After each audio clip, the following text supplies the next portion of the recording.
In this question, we're looking at what happens when we mix different oxides. We have non-metal oxides like sulfur and phosphorus, and a metal oxide like potassium in water. Well, it turns out that when you mix non-metal oxides in water, you end up with an acidic solution. So in the case of sulfur and phosphorus, you're going to get an acidic solution.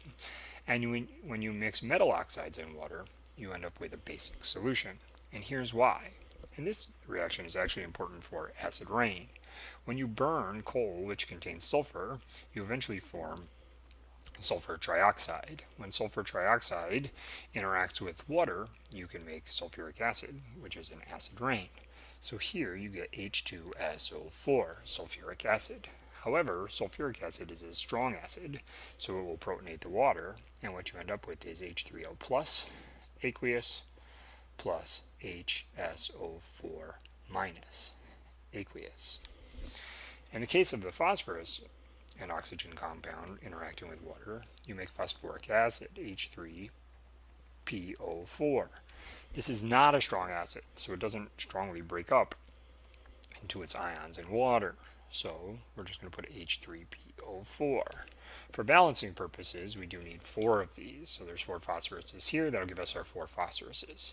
There's 6 times 2, or 12 hydrogens, and 4 times 3, which is 12 hydrogens. And then finally, we have 10 plus 6, which is 16 oxygens, and then 4 times 4 gives us 16 oxygens.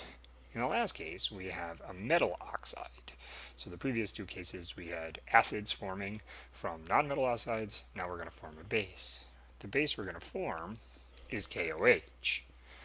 However, KOH is a strong base, so it breaks up into 2K plus aqueous plus 2OH minus aqueous to be balanced. So we have 2 Ks, 2 potassiums, 2 oxygens, and 2 hydrogens, and 2 hydrogens. Take home message: non-metal oxides form acidic solutions in water, and metal oxides tend to form basic solutions in water.